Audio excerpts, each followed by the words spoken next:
지난주 부활절까지 예수님 얘기하고 이제 다른 부분을 다루겠노라 말씀을 드렸는데 오늘 또 예수님 얘기를 하게 됐습니다. 성도들의 삶을 담임 목사로서 이렇게 살펴보다 보니까 고난당한 성도들이 너무 많은 거예요. 또 의외로 지금 우리 교회 또 편찮으신 성도님들 너무 많고요.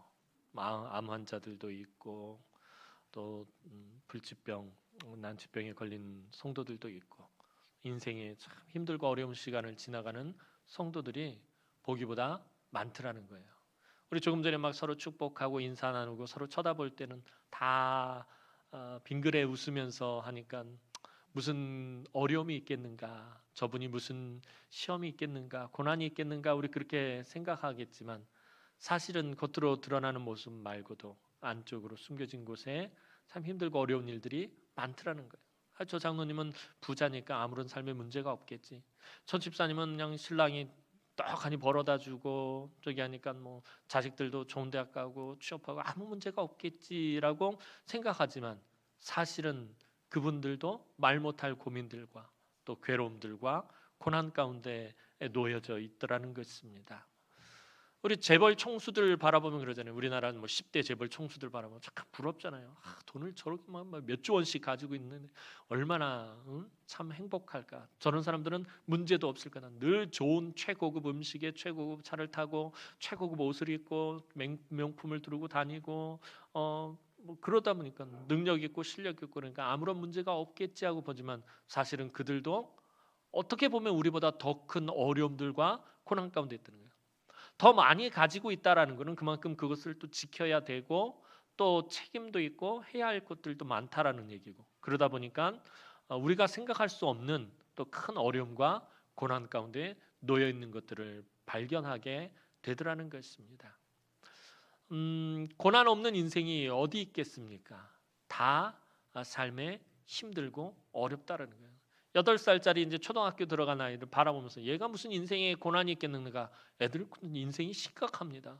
학교 가서 어떻게 살아야 되나 고민하고 아이들도 그건 나름대로 인생의 큰 폭풍을 만난 거예요.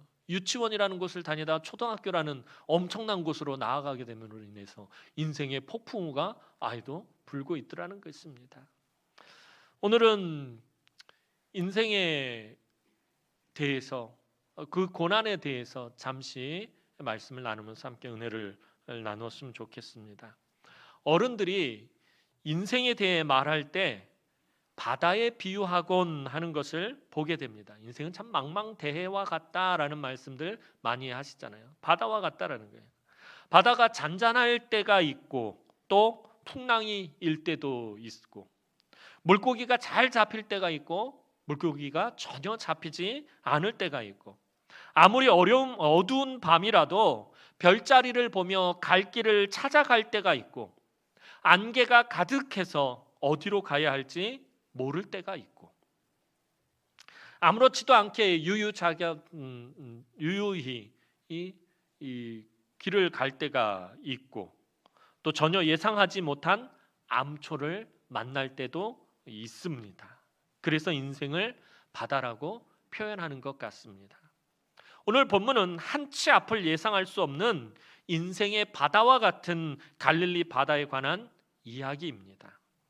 전에 말씀드렸던 것처럼 이 갈릴리는 아주 특별한 지역입니다. 이 산들이 갈릴리 호수를 병풍처럼 둘러싸고 있는 지형적인 영향 가운데 있어요. 이 갈릴리 호수는 해발 마이너스 212m 정도에 위치한다고 그래요. 해발보다 한 200m 정도 더 밑에 내려가 있고요. 주변에는 산들이 병풍처럼 둘러싸여 있고 또 이 갈릴리 지역은 날씨와 온도 차이가 급격하게 변합니다. 한낮의 온도와 또 밤 깊은 새벽의 온도 차이가 다릅니다. 온도가 갑자기 확 올랐다가 확 떨어진 이런 일들로 인해서 갑자기 어느 곳에서 어떻게 폭풍이 불어올지 전혀 예측할 수 없는 곳이 바로 이 갈릴리라고 합니다.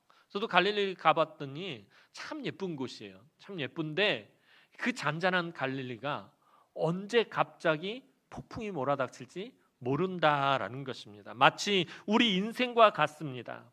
우리는 언제 무슨 일이 내게 다가올지 전혀 알지 못하고 살아갑니다. 내일 당장 내 삶에 어떤 문제들이 찾아올지 아무도 모른다라는 것입니다. 지금 이 자리에 앉아있는 여러분들 서로를 바라볼 땐 서로 그냥 웃고 있지만 어떤 문제가 지금 찾아왔는지, 어떤 고난이 지금 불어닥치고 있는지 아무도 모르고 있다라는 것입니다.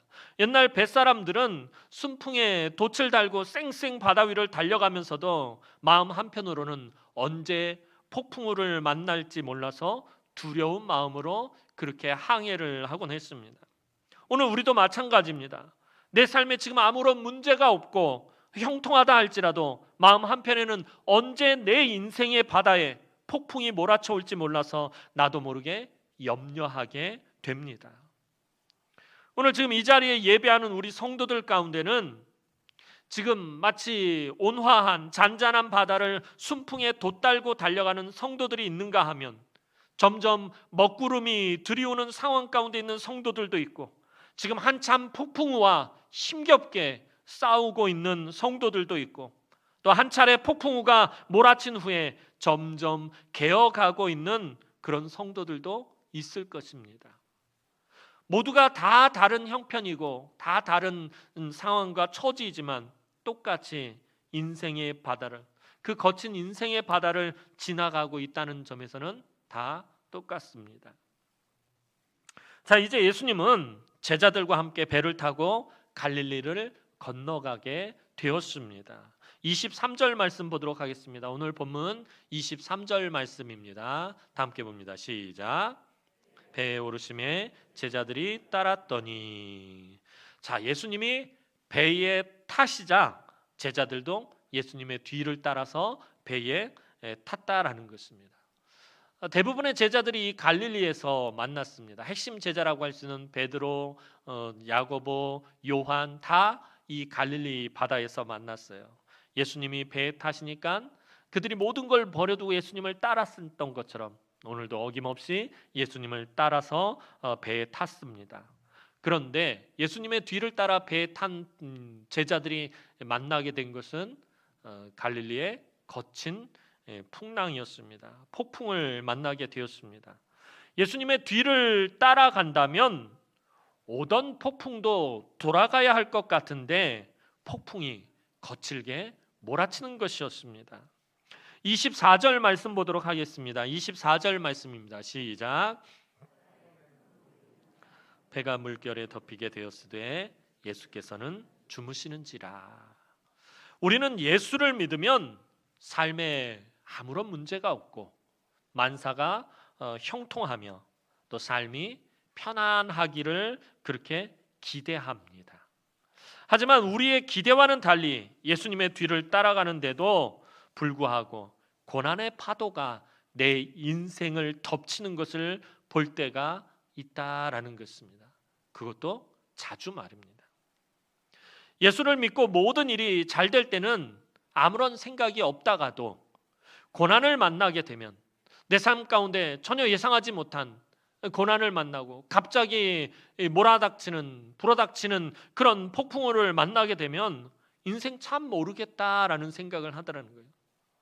참 잘 나가고 있었는데, 아무런 문제가 없었는데, 분명히 건강했는데, 하는 일마다 잘 됐는데 어느 날 갑자기 마치 손바닥 뒤집듯이 확 변해버립니다. 죽을 병에 걸리고 갑자기 사업이 제동이 걸리면서 망하기 직전까지 가버리고, 여러 가지 잘 되던 일이 갑자기 꼬이기 시작하고, 고난을 만나게 되면 인생 참 모르겠다라는 그런 생각을 하게 됩니다. 더 이상한 것은 제자들이 갈릴리의 거친 놀이 덮치는 이 바다에서 비명을 지르고 고생을 하고 있는데 예수님은 그냥 주무시고 계셨다라는 것입니다. 25절 말씀 보도록 하겠습니다. 25절 말씀입니다. 시작. 깨우며 이르되 주여 구원하소서, 우리가 죽겠나이다. 예수를 믿고 난 후에 참으로 마음이 어렵고 힘든 것이 바로 이런 때입니다.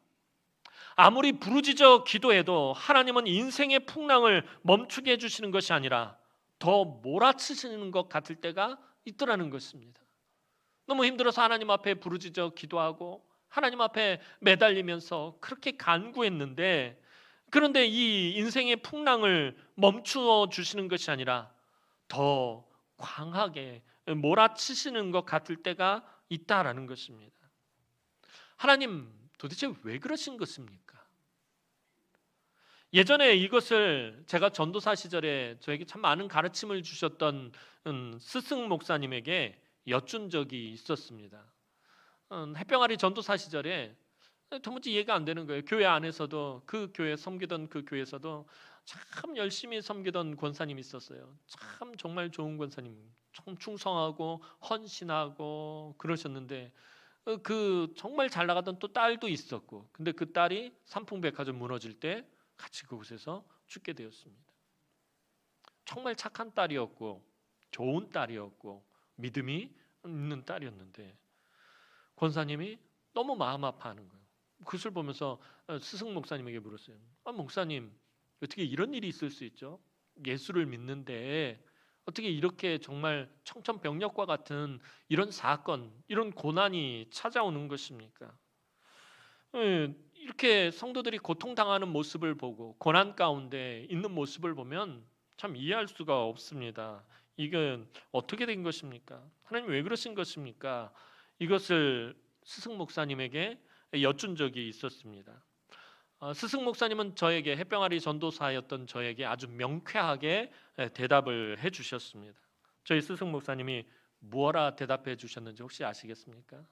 스승 목사님은 저한테 이렇게 말씀하셨습니다. 석전도사, 나도 몰라, 모르겠다라는 것이었습니다. 스승 목사님은 웃으시면서 저에게 어리석은 질문을 했다라고 하시면서 웃으셨습니다. 스승 목사님의 말씀은 하나님의 뜻을 우리가 어찌 알겠느냐라는 거예요. 하나님이 알려주시지 않으면 우리는 아무것도 우리의 인생에서 알 수 있는 것이 없더라는 것입니다. 하나님이 알려주시지 않을 때는 뜻이 있어서 알려주시지 않는 것인데, 근데 그것을 알고자 그거에 집착하다 보면은 그러면 인생을 잘못 해석하게 된다라는 것입니다. 우리 인생의 바다가 때때로 고난의 바다가 되는 것에 대해서 왜 풍랑이 일어나는가라고 질문을 하면 결코 답을 찾을 수 없다라는 것입니다. 욥이 고난 당할 때 욥의 친구들은 욥을 찾아와 욥을 위로하며 그가 당하는 고난에 대해 자기들 나름대로 판단하고 원인을 설명하였습니다. 그것은 욥이 죄를 범했기 때문이다라는 거예요. 네가 지금 이렇게 큰 고난을 당하는 것은 네가 정말 하나님 앞에서 엄청나게 큰 죄를 저질렀기 때문에, 범죄했기 때문에 네가 이렇게 큰 벌을 받는 것이다. 이런 고난을 당하게 된 것이다. 그러면서 욥을 정죄하고 판단하였습니다. 욥의 친구들은 세상의 인과율을 따라서 욥을 판단했던 것입니다. 결과가 있으면 반드시 원인이 있다라는 것입니다. 하지만 그들의 인과율에 따른 판단에 대해 하나님은 나중에 진노하셨습니다. 우리는 삶 가운데서 인생에서 어떤 어렵고 힘겨운 문제를 만나면 그 문제를 자꾸 설명하고 해석하고 이해하려고 듭니다. 왜 나에게 이런 문제가 생겼을까 하면서 그것을 자꾸 해석하려고 들고 이해하려고 들고 설명해 내려고 합니다. 그러나 답이 여의치가 않습니다. 왜냐하면 이 세상에는 행복과 불행이 함께 공존하고 있기 때문입니다. 같은 지구에 살아도 우리는 지금 낮이지만 반대쪽에 사는 사람은 지금이 밤입니다. 우리는 음식물 쓰레기를 처리하는데 1년에 엄청나게 많은 돈을 낭비하고 있지만 아프리카에서는 한 끼 먹을 것이 없어서 굶어 죽는 사람들이 넘쳐나고 있습니다. 어떤 사람은 수십 평짜리 고급 맨션 아파트에서 살고 어떤 사람은 쪽방촌에서 그렇게 하루하루 근근히 살아가고 있습니다. 어떤 사람은 건강한 몸을 가지고 왕성하게 그 인생을 즐기면서 살아가는가 하면 어떤 사람은 병약해서 아파가지고 계속해서 그렇게 힘없이 살아갑니다. 이렇게 이해하기 어려운 인생의 바다에 왜? 라는 질문에 대한 답을 찾기란 쉽지가 않다라는 것입니다. 그런데도 우리는 자꾸 왜를 외치게 됩니다. 왜 나에게 이런 일이 생기는 것일까? 왜 내가 이런 고난을 당해야 하는 것인가? 왜 하필이면 나만 이렇게 해야 되나? 왜라고 자꾸 우리가 물음표를 달게 됩니다. 오늘 본문은 단순히 제자들이 풍랑을 만났다라는 것, 그들이 갈릴리를 건너면서 아주 무서운 풍랑을 만났다라는 것을 말해주려는 것이 아닙니다. 또 예수님이 그냥 풍랑을 잠재웠다라는 것을 말하려는 것도 아닙니다. 오늘 본문이 말하고자 하는 것은 갈릴리에서 거친 풍랑을 만난 제자들에게 예수라는 존재가 어떤 의미를 가진 존재였는지 그것을 보여주기 위한 것입니다. 그래서 마지막 절을 보면 이 사람이 어떤 사람이기에 바람과 바다가 순종하는가라고 말하는 것을 보게 됩니다. 다른 복음서를 보면 저가 누구이기에 예수님의 아이덴티티에 대해서, 정체성에 대해서 묻고 있다라는 거예요. 예수님의 존재에 대해서 묻고 있다라는 것입니다. 어떤 사람이기에 이런 일을 행하는가? 지금 우리와 함께하는 이 예수 어떤 분인가? 이거를 묻고 있다라는 것입니다. 오늘 본문은 왜 제자들이 풍랑을 만났는지에 대해서 예수님 답하지 않습니다. 제자들이 주님과 함께 있는데도 불구하고 왜 그 고생을 했는지에 대해서도 알려주지 않습니다. 오직 오늘 본문이 말하려고 하는 것은 제자들이 거친 풍랑을 만난 그곳에 누가 계셨다? 예수님이 계셨다라는 것, 이것을 밝히려고 하는 것입니다. 즉 우리 인생의 모든 답은 나에게 있는 것이 아니라 예수님에게 숨겨져 있다라는 것입니다. 다른 복음서를 보면 제자들이 자신들이 당한 문제를 스스로 해결해 보려고 애를 쓰는 모습이 그려져 있습니다. 자신들이 해결할 수 없다라는 것을 드디어 깨달은 뒤에야 주무시는 예수님을 깨우기 시작합니다. 그러자 예수님은 잠에서 깨시고 제자들에게 다음과 같이 말씀하십니다. 우리 26절 말씀 보도록 하겠습니다. 26절 말씀입니다. 시작.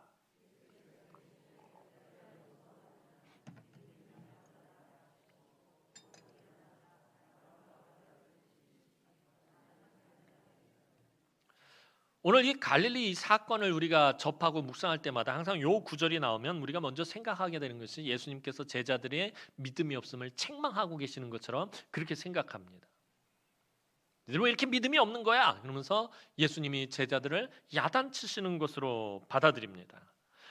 예수님이 이 말씀을 하실 때 제자들을 책망하신 것이나 꾸짖으신 것은 결코 아니다라는 사실을 우리 주의 깊게 살펴봐야 합니다. 헬라어 성경을 보면 예수님은 제자들에게 그냥 말씀하셨다라고 기록하고 있습니다. 주님은 바람과 바다를 꾸짖으셨지 제자들을 꾸짖으신 것이 아니에요. 제자들에게는 말씀하시고 바람과 바다는 꾸짖으셨다라는 것입니다. 26절을 원전을 직역하면 이렇습니다. 그러자 그들에게 그가 말씀하셨다. 어찌하여 무서움이 너희에게 있느냐? 믿음이 적은 자들아. 예수님은 지금 제자들을 꾸짖으시는 것이 아니라 그들에게 지금 무엇에 대해서 말씀하고 계시냐면 믿음에 대해서 말씀하고 계신다는 거예요. 제자들을 지금 막 꾸짖으시는 것이 아니라 이 사건을 통해서, 이 갈릴리 폭풍우 사건을 통해서 제자들에게 믿음에 대해서 말씀해주고 계신다라는 것입니다. 예수님은 제자들의 믿음이 작다라고 말씀하셨습니다. 그런데 헬라어 원전을 보면 제자들의 믿음을 적은 믿음이라고 표현하고 계십니다. 어찌하여 무서움이 너희에게 있느냐? 믿음이 적은 자들아. 이게 이제 원전 직역한 거예요. 적은 믿음이라고 그렇게 표현하고 계시다라는 거예요. 아까도 말씀드렸듯이 예수님이 지금 제자들을 꾸짖거나 책망하시는 것이 아닙니다. 원전에 지금 예수님께서 말하고자 하시는 그 뉘앙스대로 살펴보면 오히려 주님은 지금 제자들에게 믿음이 있다라는 걸 말씀하시는 거예요. 너희에게 믿음이 있다. 근데 그 믿음이 적은 것이다 라고 말씀하고 계시는 거예요.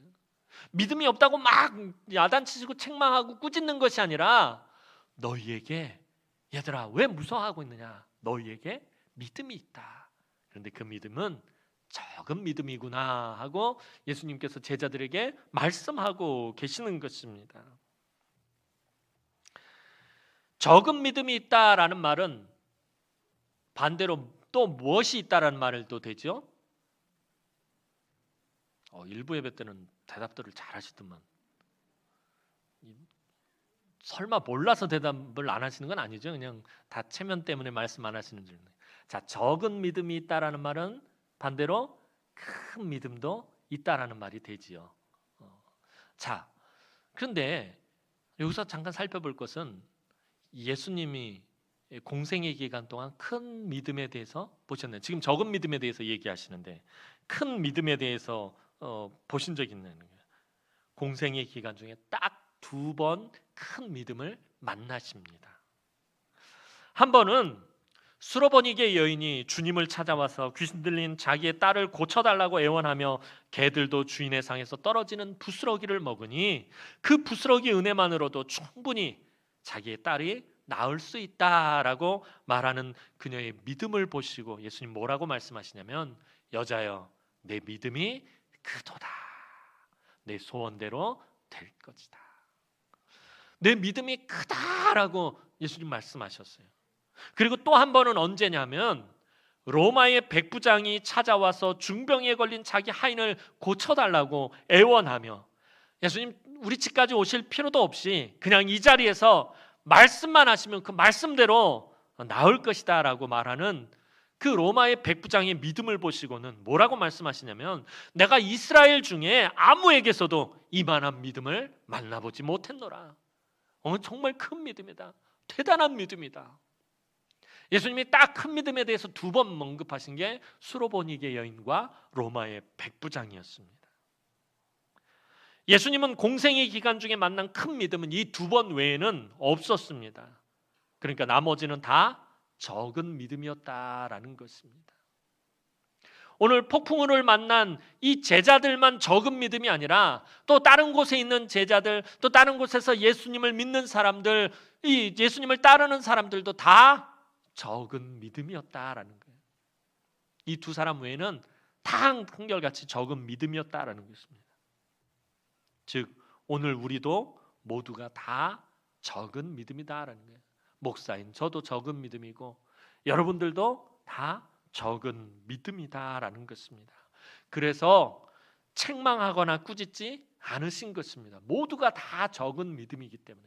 그러니까 큰 믿음인 사람은 칭찬을 하신 것이고, 믿음이 적다고 해서 적은 믿음을 가진 사람들은 꾸짖지 않으셨어요. 책망하지 않으셨어요. 왜? 다 적은 믿음이니까.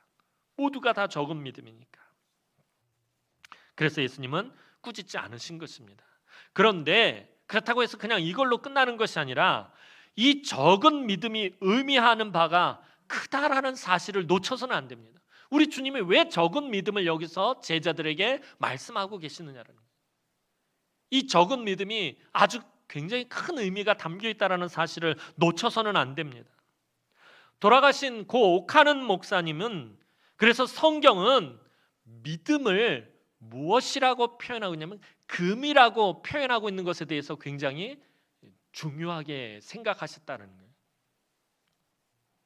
양이 적든 많든 금은 금이라는 것입니다. 믿음은 하나님이 주신 선물로서 크고 적음에 상관없이 믿음이라는 것입니다. 사도 바울은 믿음이 하나님의 선물이라고 분명히 밝히고 있습니다. 에베소서 2장 8절 말씀을 보면 너희는 그 은혜에 의하여 믿음으로 말미암아 구원을 받았으니 이것은 너희에게서 난 것이 아니요 하나님의 선물이라. 사도 바울이 분명히 말하고 있어요. 믿음은 우리에게서 난 것이 아니라 누가 주시는 것이다? 하나님이 선물로 주시는 것이다 라고 분명히 말하고 있다는 거예요. 즉 하나님께 받은 믿음이라면 적은 믿음이라 할지라도 믿음이라는 것입니다. 금의 원석은 이 금광석, 우리가 보통 뭐 이렇게 동화책에서도 보면 도깨비 이야기 나면 도깨비가 방망이를 두들기면서 금 나와라 뚝딱 하면 금덩어리가 뚝 떨어지고 막 그러면 금덩어리 자체로 있는 것. 예전에 아마 금에 대한 이야기하면서 말씀을 드렸던 것 같아요. 금이라는 것이 금덩어리 자체로 있는 것이 아니라 금광석이라는 원석을 이 용광로에서 녹여서 불순물을 제하고 금 성분을 뽑아내서 그것을 만드는 것이 이 금입니다. 그런데 우리가 금의 원석인 금광석을 보면 우리 눈에 그냥 돌덩어리로밖에 보이지 않습니다. 이게 금인지 이 안에 금이 들어있는지 우리 눈에 볼 때는 알지 못합니다. 그냥 돌멩이로밖에 안 보입니다. 하지만 그 안에는 분명히 금이 들어 있습니다. 그것을 용광로에서 재련하여 정금을 만드는 것입니다. 불순물을 없애면은 순도 99.9%의 금을 갖다 24K 금이라고 합니다. 이 K는 이 금의 순도를 말하는데요. 또 순도 75%를 18K라 하고요. 순도 약 58.5%를 14K라고 합니다. 근데 이때부터는 그냥 합금이라고 그렇게 부른다고 하네요. 왜 이 말씀을 드리냐 하면 저나 여러분들의 믿음이 크지 않다라는 것을, 적은 믿음이다라는 것을 말씀드리려고 지금 이 얘기를 드리고 있는 거예요. 그리고 우리의 적은 믿음에는 무엇이 함유되어 있다? 불순물이 함유되어 있다. 적은 믿음이라는 말은 불순물이 함유되어 있다, 불순물이 섞여 있다라는 그런 의미가 되는 것이에요. 오늘 본문에서 예수님은 제자들의 믿음에 무슨 불순물이 들어있다고 지금 말씀하고 계시죠? 두려움의 불순물이 들어있다라고, 함유되어 있다라고 말하는 거예요. 그러니까 예수님 말씀하시는 그거예요. 너희가 왜 두려워하느냐, 이 믿음이 적은 자들아 라는 말은, 얘들아 너희에게 믿음이 있구나. 그런데 그 믿음에는 두려움이라는 불순물이 섞여 있어. 지금 그것을 말씀해 주고 계시는 거예요.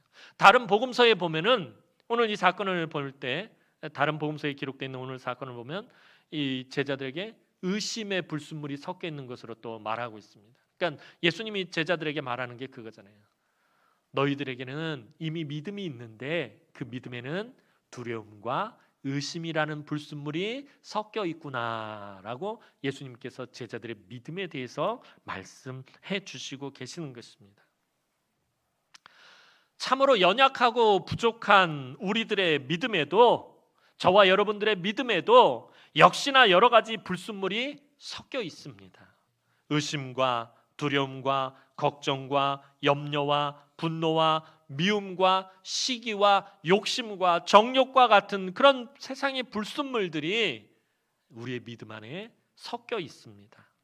우리 주님은 그것을 누구보다도 잘 알고 계십니다.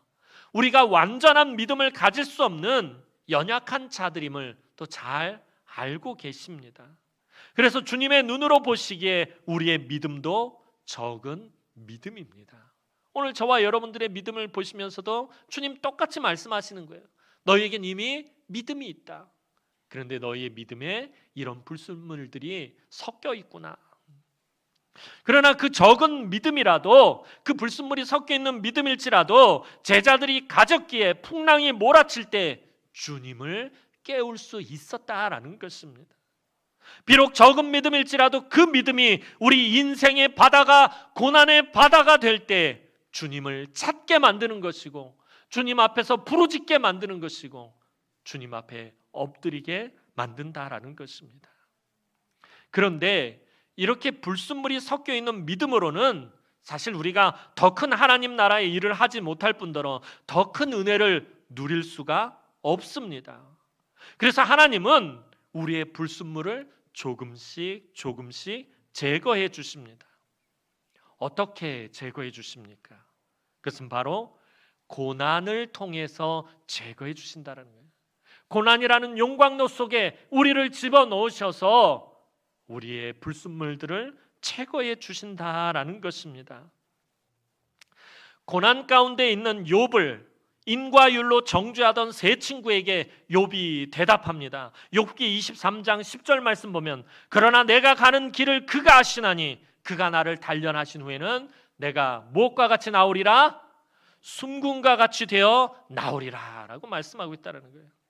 내가 가는 길을 그가 아시나니, 내가 가는 이 인생의 바다에, 이 고난의 길을 나는 알 수 없어요.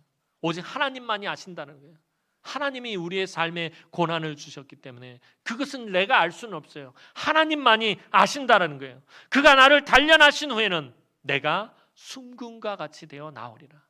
하나님께서 나를 고난의 용광내에 넣어서 나의 삶 가운데 있는 세상적인 불순물들, 두려움과 의심과 걱정과 근심과 염려와 욕심과 정욕과 미움과 분노와 증오와 같은 그런 모든 것들을 다 녹여버리신 후에 순금과 같은 믿음이 되어서 나오게 하신다라는 것입니다. 하나님은 고난을 통해 또 풍랑이 있는 인생의 바다를 통해 우리가 예측할 수 없는 삶의 어려움들을 통해 우리를 단련하시고 우리의 믿음에서 불순물을 제하셔서 우리의 믿음을 점점 순금과 같이 만들어 가신다라는 것입니다. 사랑하는 성도 여러분, 우리가 살아가는 이 인생의 바다는 우리의 예상과는 달리 항상 풍랑이 일고 비바람이 치고 눈보라가 몰아칠 때가 많습니다. 하지만 우리가 잊지 말아야 할 것은 그 가운데 우리 주님이 바로 그 고난의 현장에 우리와 함께 계신다라는 것입니다. 그리고 우리의 적은 믿음을 보시고 나의 적은 믿음을 보시고 바람과 바다를 꾸짖어서 잔잔하게 하십니다. 나의 적은 믿음을 보시고 나를 책망하시고 나를 꾸짖으시는 것이 아니라 그 비록 적은 믿음이라 할지라도 그 믿음을 보시고 세상의 바람과 바다를 꾸짖어서 잔잔하게 하십니다. 그런데 때로는 우리를 연단의 도가니에 넣어서 펄펄 끓는 고난의 용광로에 넣어서 오래도록 단련하실 때도 있습니다. 하지만 그 연단의 시간을 통해 우리의 믿음에 이 세상에 불순물이 빠지며 순금과 같은 믿음으로 변화되게 만드십니다. 사랑하는 우리 남흥의 성도 여러분, 지금 인생의 바다를 고난의 바다로 지나가고 계십니까? 아까 말씀드렸던 것처럼 이 자리에 앉아 계신 여러분들은 말 못할 여러 가지 인생의 고난들 가운데 처해 있을 것입니다. 지금 한참 힘겹게 폭풍과 싸우고 계시는 분들도 있을 것이고 이제 막 먹구름이 들이오면서 고난의 바다가 펼쳐지기 시작하는 분들도 계실 것이고 인생의 바다가 고난의 바다로 변해서 힘들게 지나가고 계십니까? 너무나도 힘들고 너무나도 괴롭고 너무나도 고통스럽습니까? 그렇다면 우리 주님을 깨워 그분의 도우심을 기다리시기 바랍니다. 여러분들이 비록 적은 믿음이라 할지라도 우리 주님을 깨워서 그분의 도우심을 여러분들 기다리시기 바랍니다. 주님은 고난의 바다를 잠재워 주시든지 아니면 그 풍랑 속에서 지금 내 인생에 거칠게 몰아닥치는 이 폭풍우 속에서 찬송할 수 있는 능력을 주시거나 아니면 기뻐하고 감사할 수 있는 은혜를 주실 것입니다. 우리는 또 이 한 주간 이 거친 세상으로 나아갑니다. 여러분들 이 예배를 마치고 여러분들이 이제 집으로 돌아가면서 또다시 한 주를 시작합니다. 이 거친 이 폭풍우가 몰아치는 이 세상 속으로 여러분들 나아갑니다. 비록 적은 믿음일지라도 그 믿음으로 우리 주님과 함께 나아갈 때에 고난의 바다를 이기며 여러분들 앞으로 달려나가는 우리 남흥의 모든 성도들이 되기를 주님의 이름으로 축원합니다. 기도드리겠습니다. 사랑과 은혜가 많으신 아버지 하나님, 은혜와 사랑을 진심으로 감사를 드립니다. 이 시간에도 사랑하는 우리 남흥의 권속들을 긍휼히 여겨 주옵소서. 지금 인생의 바다를 고난의 바다로 지나가는 성도들이 있습니까? 너무나도 힘들고 너무나도 괴롭고 너무나도 고통스러운 삶 가운데 있는 성도들이 있습니까? 근심과 걱정과 염려가 떠나지 않고 눈에서 눈물이 마르지 않는 성도들이 있습니까? 하나님 불쌍히 여겨 주옵소서. 주님의 도우심만을 바라는 저들의 적은 믿음을 보시고 우리 주님 일어나셔서 이 고난의 바다를 잠재워 주옵소서. 잔잔하게 하여 주옵소서. 저들에게 하나님 큰 은혜를 베풀어 주셔서 이 힘들고 어려운 시간들을 그 믿음으로 주님과 함께 이겨낼 수 있도록 하나님 은총을 베풀어 주옵소서. 감사드렸고 예수님의 이름으로 기도하옵나이다. 아멘.